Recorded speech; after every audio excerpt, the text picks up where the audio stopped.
As you know, I'm doing a 60-day challenge. I'm releasing a brand new Christian song every day for 60 days, and I'm really excited about it. Today's song is called Everybody Wants to Be Free. And I wanted to talk about that for a second because the idea behind this song came from the fact that we are seeing a massive revival in Christianity here in the United States. I grew up Catholic, and I came back to the faith recently, and it's changed my life. It's changed my life. It really has given me a lot of freedom. But I had to leave a lot of my old life behind as well.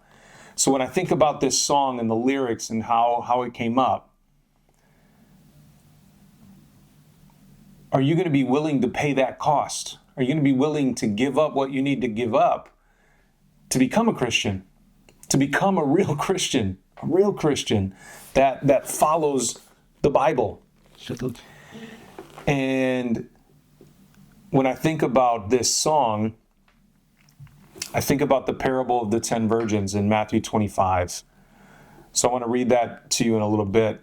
So stick around for that. But I want to talk about this song a little bit. It follows the idea, came on a bike ride, when I was on a bike ride with my son. Now, picture this. I'm riding a bike through my neighborhood on a 1.7 mile loop that my son and I do, sometimes multiple times per day. And I'm the guy who sometimes is riding his bike and singing at the top of his lungs. I'm that guy. So if you have one of those guys in your neighborhood, next time give him a high five. You know, not while he's riding his bike, but give him a high five. Say, hey, stop, sir. Don't stop singing, but stop. I want to give you a high five. You know, say that to that guy because that's a cool guy. That's the coolest guy in your neighborhood. I can attest to that. But I have this idea that everybody wants to be free. Suddenly, everybody wants to be free.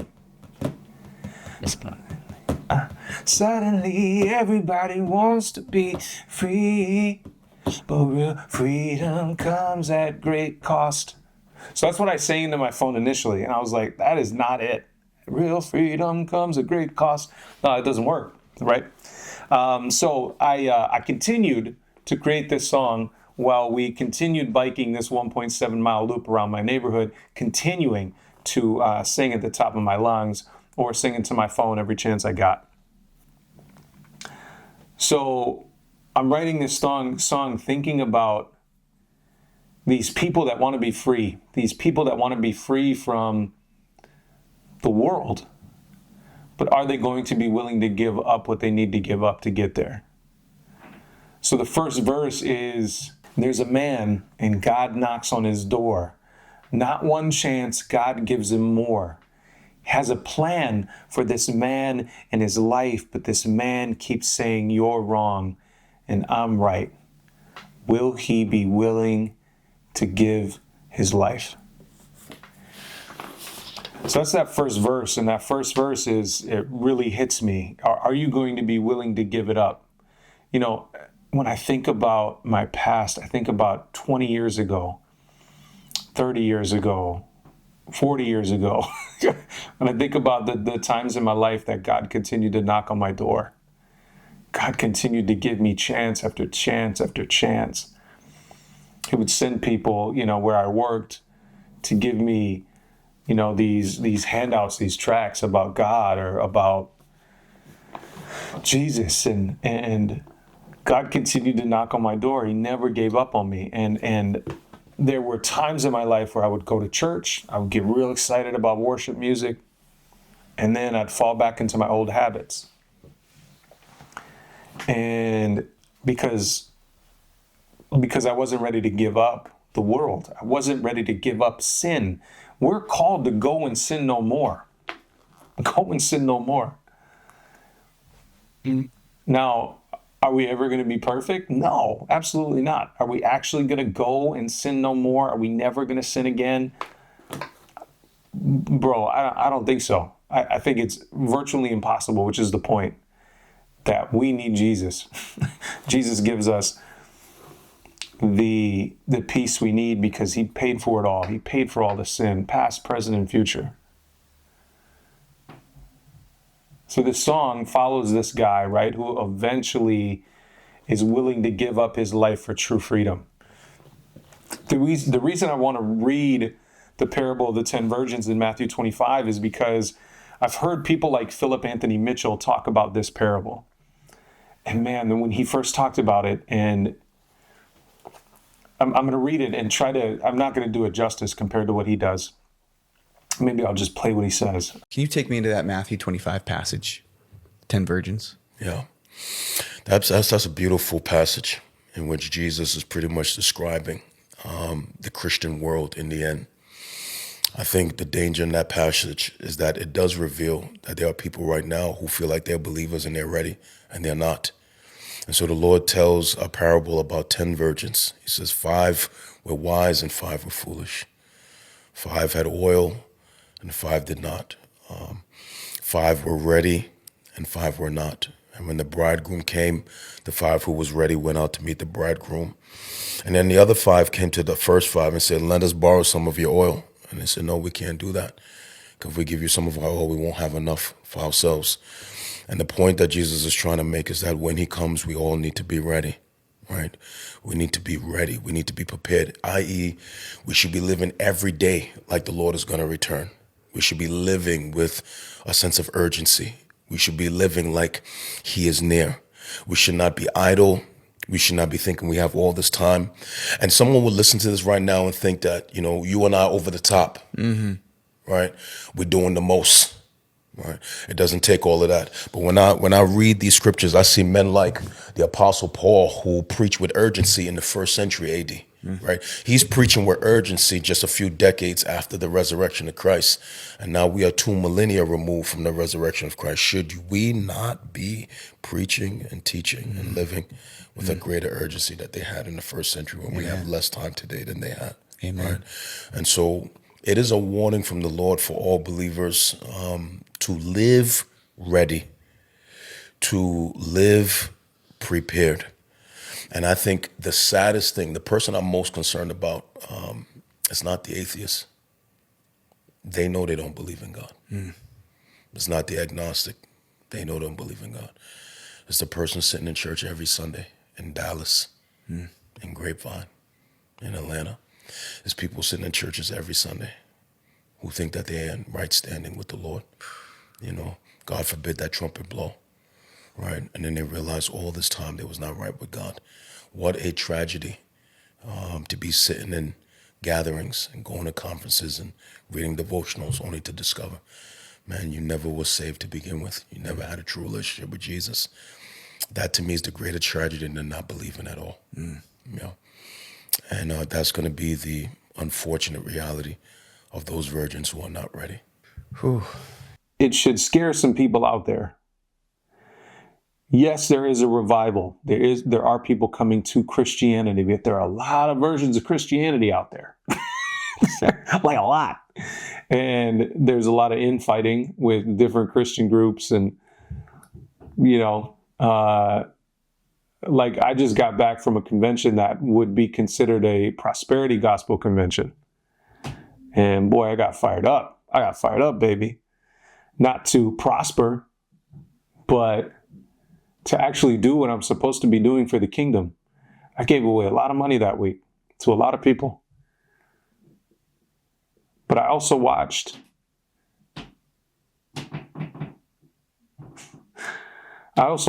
as many people on their way into the convention passed a homeless man that was begging, that was asking for anything. I was on the other side of the street coming out of my hotel, and I saw people ignore him over and over and over again. Now, I'm not judging because I've been there. I've literally been there. So I'm not judging. Only he can judge. But I watched people pass him over and over and over again. And I was on my way to Starbucks and I thought, I'm going to get this guy some food. I hope he's still there. That morning I was just having my black coffee because I was going to do my intermittent fasting, whatever the heck that is, even if it does anything, I don't know, whatever. But I was going to do my intermittent fasting, so I was going to have my black coffee in the morning, and I was going to get him some food. So I got him a breakfast sandwich and a lemon loaf. I was like, I don't know if he wants something sweet, whatever, I'm going to get it for him. So I crossed over the street. Luckily, he was still there. I was able to give him that food. I said, hey, I don't have any money. I gave away my last cash, but I got you some food. I said, okay. I also got him a water too. He goes, yeah, of course. What is it? I'm like, oh, it's just a breakfast sandwich and a piece of lemon loaf. He goes, oh, thanks, man. And then he started talking to me about Christ. He started talking to me about God.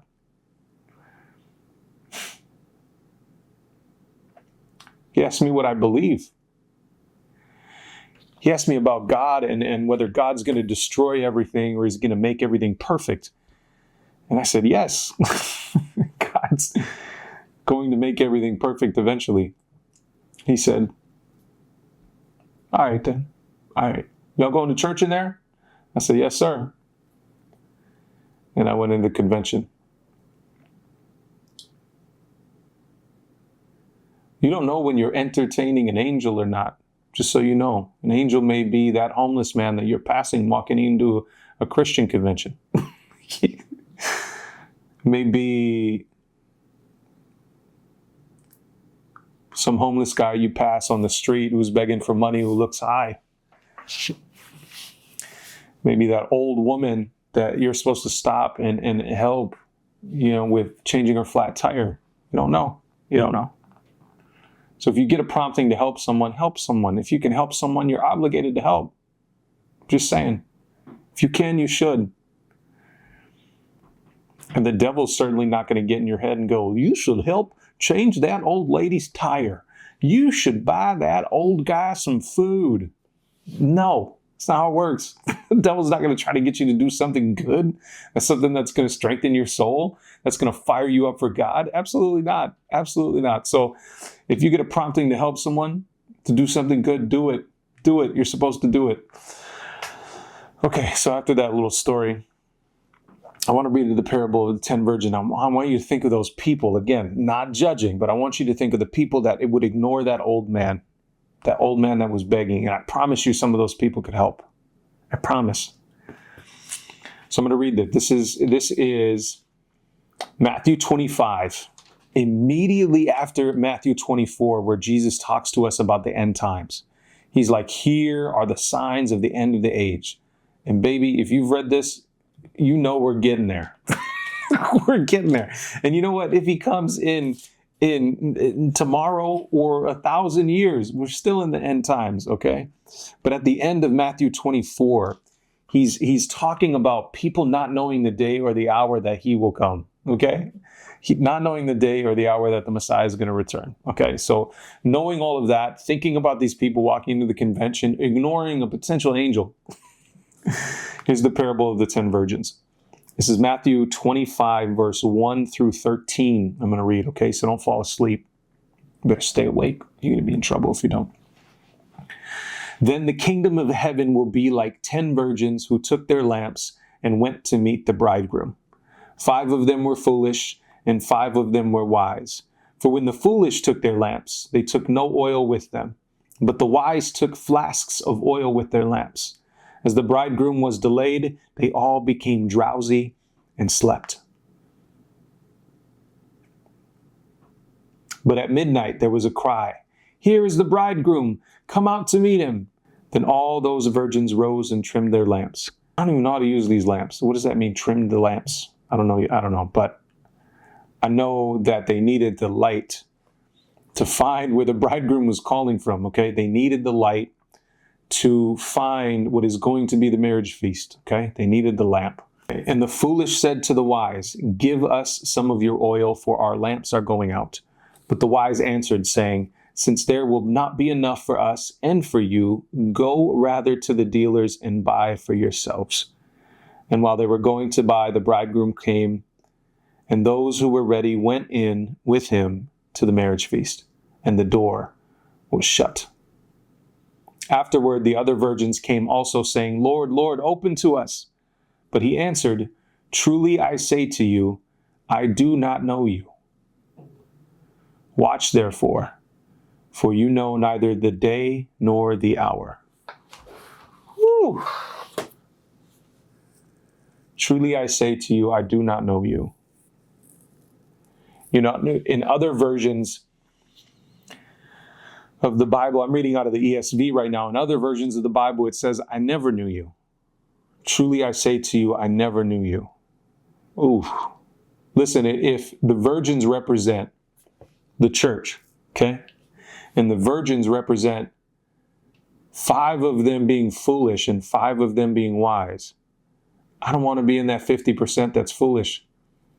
I don't want to be in that 50% that doesn't bring enough oil for my lamp so that my light continues to shine for people. I don't want to be part of that 50% that gets left behind. And I won't be. I won't be. But I'm worried that some people I know even will be part of that 50%. And that's another reason I'm making these videos. Is because, you know, there's some of you out there watching this that are maybe in that 50% that are going to get left behind if you don't change something right now, if you don't actually make a change. And there's probably some of you out there right now going to some churches that are spreading some false stuff. And you think you're a Christian, but you're still living in the world. You're still going out on the weekends and drinking and partying it up and doing stupid stuff that you're not supposed to be doing and sinning like crazy. No judgment, but if you were truly saved, you wouldn't want to be doing that stuff in the first place. It would make you sick. And I know from experience, because I've been there. I've been that drunk. I've been that addict. And I'm not that stuff anymore. I'm not that stuff anymore. I'm not that person anymore.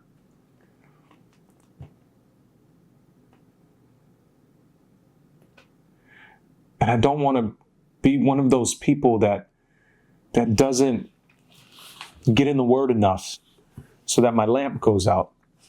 See, the oil in the story, I think, is God's Word. I think in order to keep our lamp bright, our light bright, regardless of how these lamps work, in order to keep our lamp bright, we need oil, and I think that oil is the Word. So every day for 60 days, I want to give you a new song to inspire you with the Word. Cool. And maybe today's song is not super inspirational. Maybe it's a scary song. I don't know. But eventually the guy gives his life, right? He gives his life to Jesus. And I promise you that guy's better off. I think that guy, right, represents me. I think it's in some context or somewhere out there, it's an autobiography of God not giving up on me. But God hasn't given up on you either. You have an opportunity to get close to God, to have a relationship with Him, to let Him into your life. And if you're watching this, you're probably seeking Him, or you found Him already. And awesome, nice job. If you found Him already, help other people find Him as well. That's my challenge to you. If you find this song to be inspirational, share it with other people. You know, I kind of want to go over the song real quick. I haven't done this yet on here, but I want to go through the song real quick and play it. I'm just going to play this song.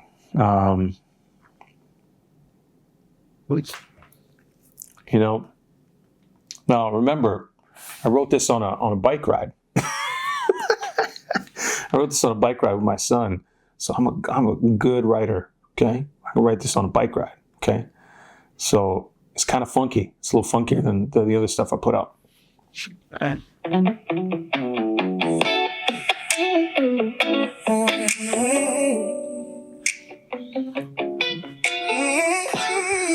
So it starts off with the chorus, actually.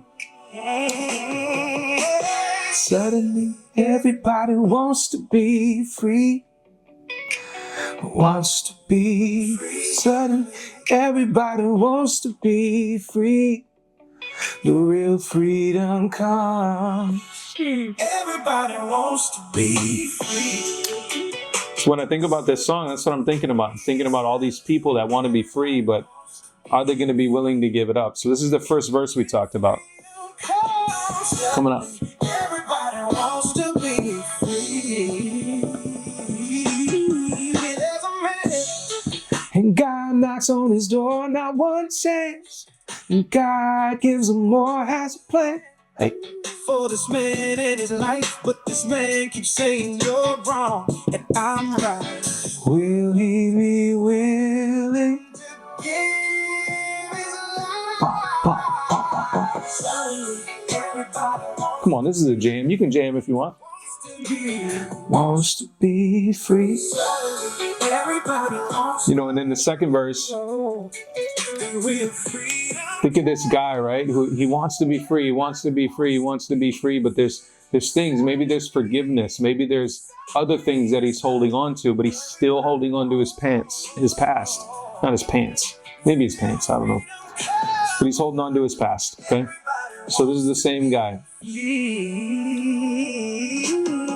There's a man holding on to the past, and it won't let him pass. So at this part, right, there's a man holding on to the past, there's a hand, and it won't let him pass. I imagine, right, in life that, like, literally in the spirit realm, the devil is like holding you by the chest. He's not letting you go. He's like, nope, I got you. You're mine, sucker. And as long as you live in that sin, as long as you live in that place, he can do that. He has that power, okay? He's called the prince of the power of the air. That's here. And he can do that. He can hold on to you as long as you're living in that old self, okay? So that there's a man holding on to the past. The man is holding on to the past, okay? It's not the devil holding on to the past for him. There's something that the man has to let go of. Maybe it's forgiveness. For me, it was forgiving my mom or forgiving other people in my life that may have hurt me. Like, you got to let go. Forgiveness, not forgiving, is like holding on to a hot coal and trying to burn the other person, right? You're getting burned. You're getting burned. So there's a man holding on to the past, and there's a hand. Imagine Satan holding on to your chest. There's a hand, and it won't let him pass. The next line is, there's a plan. Will he answer the call? Will he answer the call? Will he listen or continue to fall? Will he be willing to give it all? So that last part, will he answer the call? Will he listen or continue to fall? Will he be willing to give it all? Is he going to be willing to give it all? All is like everything in your past, everything that you think you love and like. You got to be willing to give it up. All right, here's the bridge coming up. Suddenly, everybody wants to be free.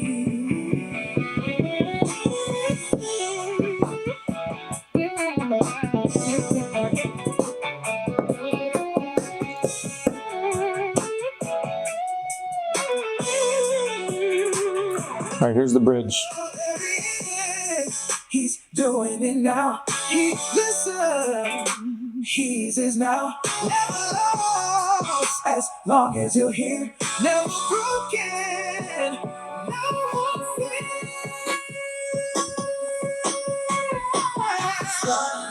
Everybody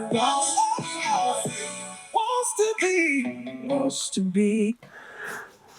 So that bridge, there he is. He's doing it now. He listened. He's his now. Never lost as long as he'll hear. Never broken. No more fear. You know,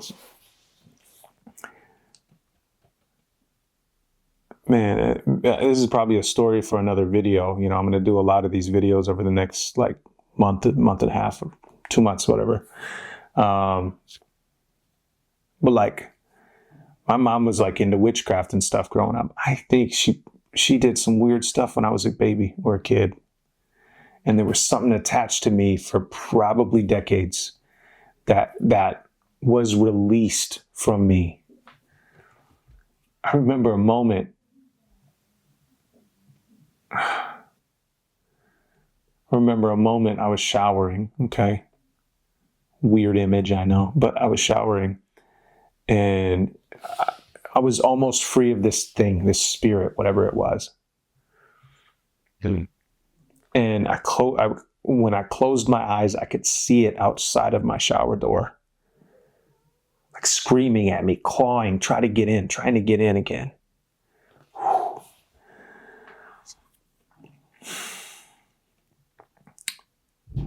You can be free from all of this, but you have to be willing to give up all of that stuff that's holding you back from this freedom.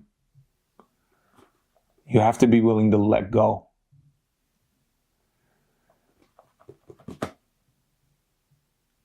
You have to be willing to let go.